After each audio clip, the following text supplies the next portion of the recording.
आपने देखा कि हमने छोटे बड़े पौधों से इस तरीके की जो बैगन लगा रखे हैं, हमने इनमें से हार्वेस्टिंग ली। साथ ही अगर आप भी चाहते हैं कि आप अपने गार्डन से इसी तरीके से काफ़ी अच्छे बड़े और हेल्दी बैगन लेना चाहते हैं, तो इनमें कौन सी खाद मिलाएं, कैसे मिलाएं, साथ ही खाद के अलावा और भी इसमें कौन सा काम करे, ये सारी चीज़ हमने अपने वीडियो के माध्यम से बताया है। दो पौधे, ऐसे पौधे जो आगे आने वाले समय में सबसे ज़्यादा हार्वेस्टिंग देंगे। साथ ही हम बताएंगे कि क्या उनमें खाद देना ज़रूरी है या ऐसी कौन सी चीज़ डालें जिससे कि उनमें बहुत अच्छे फल बने।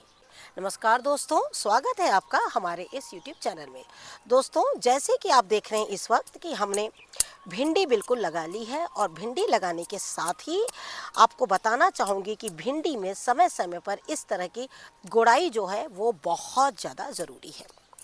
अगर आप भिंडी के पौधे में इस तरीके की गुड़ाई नहीं करेंगे तो आपके जो भिंडी के पौधे हैं वो खराब हो जाएंगे। साथ ही उनके बीच में जो भी ऐसे पौधे निकले हैं जिसको आपको नहीं रखना है, वो बिल्कुल वहाँ से आप हटा सकते हैं।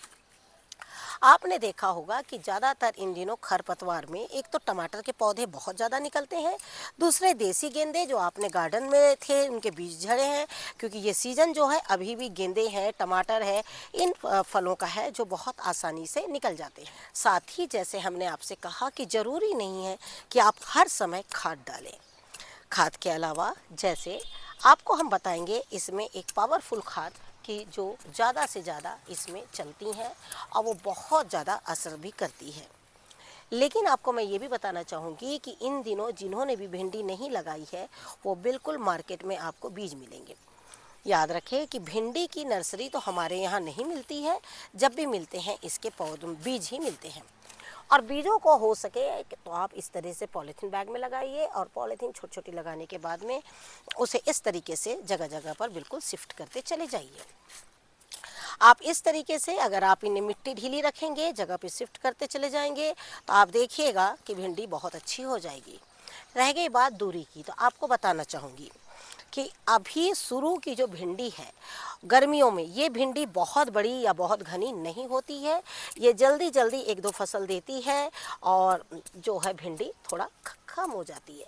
लेकिन अब जब आप धीरे धीरे बीजों को लगाते चले जाएंगे, जैसे मार्च के महीने में लगाएंगे, अप्रैल के महीने में लगाएंगे, वो भिंडी को वो जो भिंडी है उनकी थोड़ी सी आपको दूरी लेके चलना होता है, क्योंकि वो भिंडी के जो पौधे हैं वो बहुत घने होते हैं और साथ ही उनमें कई ब्रांचेस निकलती है और वो बहुत अच्छे से तैयार होती है।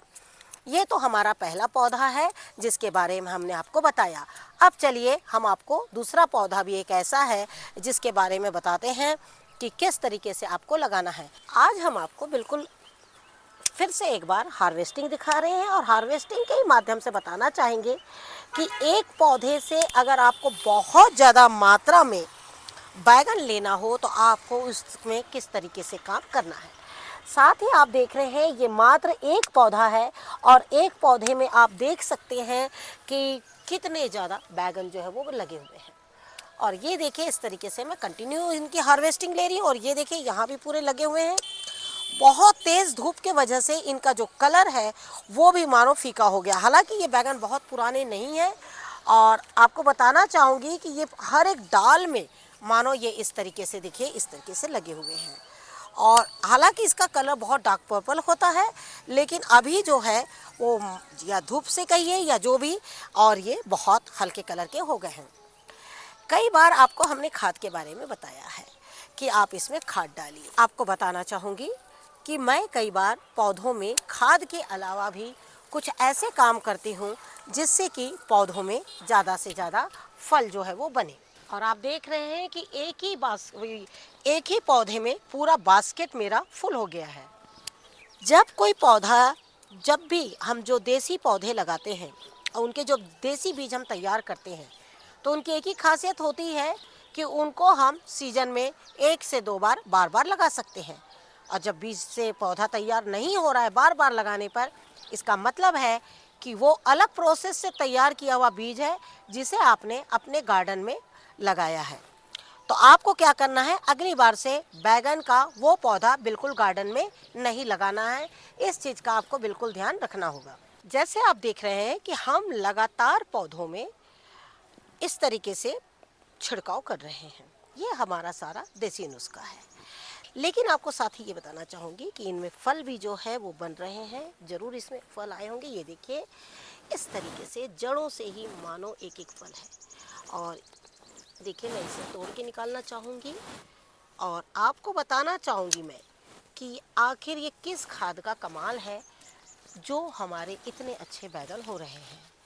ऐसे अभी आपने देखा कि हमने एक टोकरी बैगन सिर्फ एक पौधे से निकाला, लेकिन आपको ये भी होना चाहिए पता कि हम ज़्यादातर अपने गार्डन में अलग अलग तरीके के हम बैगन लगाते हैं।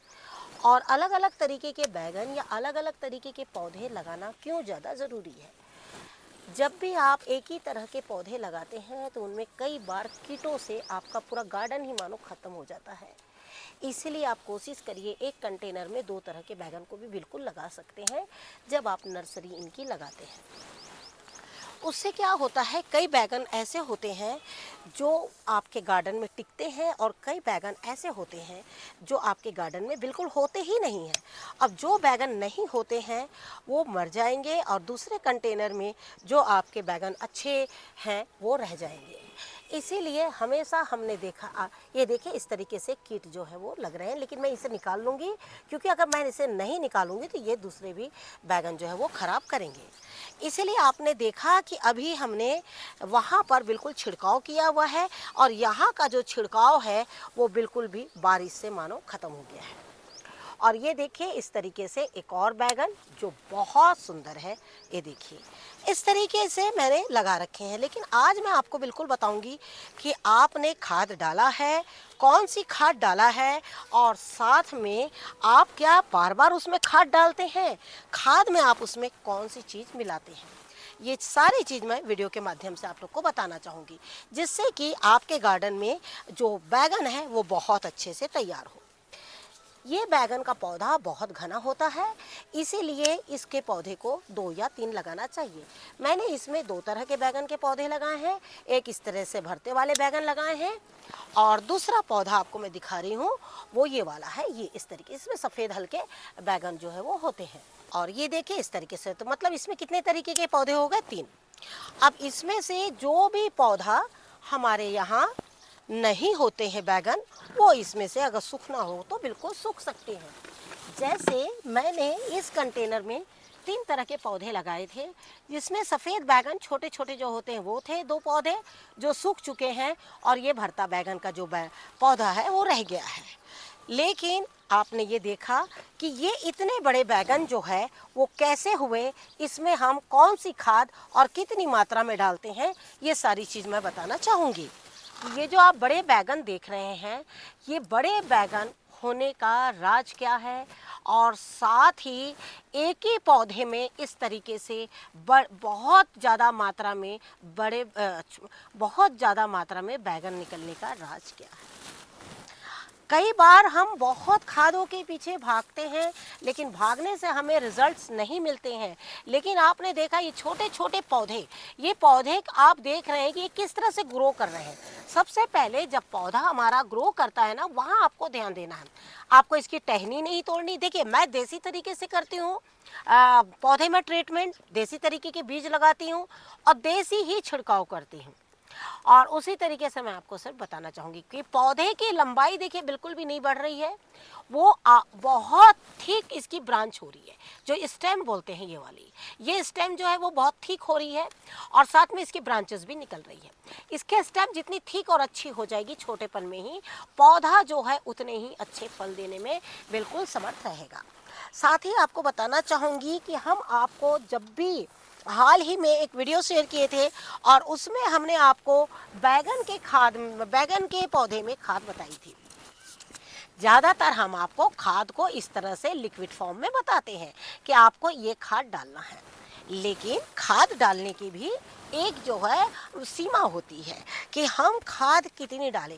कहीं ऐसा ना हो कि हम लगातार खाद डालते रहें और सोचे पौधे में कीट लग गए हैं, लेकिन बाद में पता लगा कि कीट नहीं, ज़्यादा खाद ज़्यादा पानी से भी आपके पौधों में जड़ गलन की समस्या जो है वो आ सकती है। तो आपको क्या करना है, हर समय जो है खाद को सोच समझ के डालना है। आप जानते हैं कि हमारे टेरेस में सबसे पावरफुल खाद हमारी ये है और वो है हमारी सरसों खली। सबसे पावरफुल खाद होने की वजह ये है कि आज मेरे गार्डन में पूरा का पूरा गार्डन सिर्फ और सिर्फ इस पर ही निर्भर है। इनका भोजन ही मानो बेसिक भोजन ही इनका ये है। और जब बेसिक भोजन हमारी सरसों खली है तो आप देख सकते हैं कि हमने इनकी हार्वेस्टिंग जो है वो बहुत अच्छे से ज़्यादा मात्रा में ली है। आप देख रहे हैं कि इसमें भी हमारे जो फल है वो बहुत अच्छे इसमें आए हैं और आप एक एक फलों का साइज बिल्कुल देख सकते हैं कि वो किस तरीके से बहुत अच्छा और बड़ा है। साथ ही इसमें बहुत सारे फूल भी बिल्कुल अभी बन रहे हैं। ये सारी गांठें जो हैं फल में कन्वर्ट होना चाहिए। जब आपको पता लग जाए कि आपके बैगन के पौधे से इस तरीके से फूल झड़ रहे हैं, आपने इसमें खाद भी डाली है, मिट्टी को भी इस तरह गीला रखा है, लेकिन फूल झड़ रहे हैं, तो आपको बताती हूँ कि आपको उस वक्त क्या करना है। क्योंकि खाद देना ही खाली ज़रूरी नहीं है, खाद के अलावा दूसरे काम भी है, वो बहुत ज़्यादा ज़रूरी होते हैं। तो सबसे पहला काम आपको क्या करना है, सबसे पहला काम तो है कि ये जो मिट्टी गीली है आपकी, इस मिट्टी को आपको बिल्कुल इस तरीके से हटाना है। आप मिट्टी भरसक आपने पानी डाला है, पानी डालने के बाद में आप मिट्टी को ये ना सोचे अरे मैंने तो पानी डाल दिया है, मेरी तो मिट्टी साइड करने से मुझे ठीक नहीं है। नहीं, कुछ भी ऐसा नहीं होगा। आपने हार्वेस्टिंग ले ली और हार्वेस्टिंग लेने के बाद में अब आपको क्या करना है, मिट्टी आपने गीली कर ली, अच्छी बात है, मिट्टी गीली रहेगी तो जब फल से लदा हुआ अगर कोई पौधा है ना तो वो उसकी जड़ों को खोदा नहीं जाता है। तो आपको सबसे पहले पूरी की पूरी मिट्टी को इस तरीके से अलग कर लीजिए और जो साइड की मिट्टी है उसको भी थोड़ी हटा लीजिए। याद रहे जड़ों को कोई नुकसान नहीं होना है। हम ज़्यादातर आपको अब ऐसे पौधे दिखाएंगे जो आपको गर्मियों में ज़्यादा मात्रा में आपको फल और फूल देंगे। इस तरीके से देखिए मैंने इतनी मिट्टी हटा ली। अब आपको बताऊंगी, देखिए हल्की इनकी जड़ें जब नजर आने लगेगी ना उस वक्त हम उसको छोड़ देंगे। ये देखिए एक और बैगन ये लगा हुआ है, इसको भी निकाल लेते हैं। ये देखिए इस तरीके से इसे भी निकाल लिया मैंने। कुछ पत्ते हैं इस तरीके के, उसे भी निकाल लिया। याद रहे जिन पत्ते में आपको लगता है कि थोड़े भी कीट बन रहे हैं तो सबसे पहला काम है उन पत्तों को अपने गार्डन से बिल्कुल दूर करना। इस तरीके से ये देखिए मैंने इसकी जड़ों के इर्द गिर्द, ये देखिए जड़ें नज़र आ रही है, इसीलिए हमने हाथ का सहारा लिया। ये देखिए इस तरीके से, है ना। अब ये जड़ें नज़र आ रही है। अब आपको क्या करना है, देखिए सिंपल मिट्टी लेना है आपको। बिल्कुल आपके टेरेस में जो भी आपका गार्डन सॉइल है, ये देखिए इस तरीके से प्लेन गार्डन सॉइल है या आप बिल्कुल ले सकते हैं। अब हम क्या करेंगे, इसमें देखिए ये प्लेन सॉइल है, इसमें मैं कोई खाद नहीं डाल रही हूँ और इस तरीके से मैं इसमें इस मिट्टी को बिल्कुल डाल दूंगी। और इस तरीके से डालने के बाद में आपको बताते हैं हम कि इसमें अब आपको अगली चीज़ क्या मिलाना है। अगली चीज़ है आपकी, वो है आपकी ये है राख। आपको बताना चाहूँगी इसमें 3 पौधे हैं और 3 पौधों को लेते हुए ये देखिए इस तरीके से मैंने इतनी राख जो है वो बिल्कुल मिला दी है। अब आपको क्या करना है, इस राख को इस मिट्टी में बिल्कुल अच्छी तरीके से मिला देना है। ये देखिए इस तरीके से राख जो है वो आपके जड़ों में जब जाएगा तो उससे क्या होगा, आपके जड़ों में जो है फंगस बिल्कुल भी नहीं लगने पाएंगे। साथ ही अगली चीज़ है आपकी, वो है आपकी नीम खली। आपको क्या करना है, नीम खली को इस तरीके से उसमें डालना है। नीम खली, राख और मिट्टी, इस तरीके से आपको ये तीनों चीज़ों को बिल्कुल मिला देना है। ये देखिए इस तरीके से। और मिलाने के बाद अब आपको क्या करना है, आपको इसे 1 दिन पानी, आज बिल्कुल पानी नहीं देना है। पौधे को इसमें कोई नुकसान नहीं होगा। और नुकसान क्यों नहीं होगा, क्योंकि इस वक्त पौधे की मिट्टी हमारी हल्की गीली है। हमने हर जड़ों के नीचे में इनकी मिट्टी को डाला, जैसे यहाँ जड़ें हैं, यहाँ जड़ें हैं और साथ में यहाँ जड़ें हैं। तो इस तरीके से आपको क्या करना है, ये देखिए मिट्टी को हमने मिला दिया। अब जैसे हमने आपसे कहा कि आज हम इसमें पानी जो है वो बिल्कुल नहीं डालेंगे। अब पानी आप इसे कल जो है सुबह बिल्कुल डाल सकते हैं। एक दिन इन्हें कम से कम 10 से 12 घंटे बिल्कुल इसी तरीके से सूखा रहने दीजिए। अगर आपको लगता है कि आपका पौधा और भी कल शाम तक के सर्वाइव कर सकता है तो आप इसे कल सुबह पानी ना देके शाम को भी दे सकते हैं। अब रहेगी बात इसमें मिट्टी की कि क्या इसमें आपको ऊपर से मिट्टी डालनी है, तो आप बिल्कुल जो हमने इसमें से मिट्टी निकाली है उस मिट्टी को आप इसके ऊपर फिर से एक बार डालकर और इस राख की मिट्टी को पैक जो है वो बिल्कुल कर सकते हैं। तो ये देखिए इस तरीके से हमने जो मिट्टी निकाली है वो बिल्कुल हम इस तरीके से इसमें फिर से एक बार डाल देंगे और अंदर जो है हमारी राख वाली मिट्टी हो गई और ऊपर से ये हल्की मॉइस्चर है इसमें। तो इस तरीके से पौधे को बिल्कुल भी नुकसान जो है वो नहीं होगा। आपका एक सवाल आया है कि चेरी में फल और फूल नहीं बन रहे हैं, तो आपको बताना चाहूँगी कि आप जैसे देख रहे हैं इस वक्त कि हमारे चेरी में ना पूरी तरीके से फूल जो हैं वो आए हुए हैं और अभी आप देख ही रहे हैं जिससे कि मार्च का सेकेंड वीक भी ख़त्म होने वाला है। लेकिन आपको बताना चाहूँगी कि ये जो फूल है ना ये फल में बहुत कम ही कन्वर्ट होते हैं। कारण जानते हैं, मौसम में ना गर्मी बहुत है। जहाँ फरवरी मार्च में बहुत अच्छी ठंड होती है ना वहाँ तो ये चेरी फल दे देते हैं, लेकिन मैंने देखा मेरे यहाँ पर ना चेरी इस महीने बहुत मुश्किल से होती है। अब पौधे में फूल आ रहे हैं ना तो आप ऐसा करिए उसकी मिट्टी को हल्का सा गोड़ाई करिए, बहुत ज़्यादा गोड़ाई मत करिए, हल्की गोड़ाई करके और उसके बाद फिर उसमें खाद डाल दीजिए और कोशिश करिए कि इसको दोपहर की धूप से आप बचा लें। तो उससे क्या होगा कि हो सकता है इसमें फल जो है वो बन जाए। हालांकि हमने भी ग्रीन नेट का सहारा लिया है, लेकिन ग्रीन नेट इतने बड़े टेरेस में जो है वो पूरी काफ़ी नहीं हो पाती है और उससे क्या होता है हमें कुछ पौधों को बिल्कुल छोड़ देना होता है। तो उसी में से एक ये चेरी का पौधा भी है कि फूल तो बना रहा है लेकिन शायद फल की हमें बहुत कम उम्मीद है। अगर फल ये बनाता भी है तो हम आप तक ज़रूर वीडियो शेयर करेंगे। आपने देखा कि भिंडी के पौधे की किस तरह से हमने गुड़ाई करी।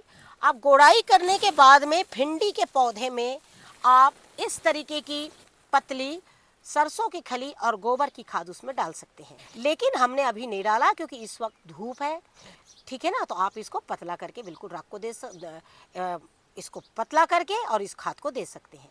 और फिर भी अगर आपको कुछ पूछना है तो आप हमारे कमेंट बॉक्स में जाइए और हमसे सवाल कीजिए, हम आपके सभी सवालों के जवाब देंगे। Thank you very much. नमस्कार, जय हिंद, जय भारत।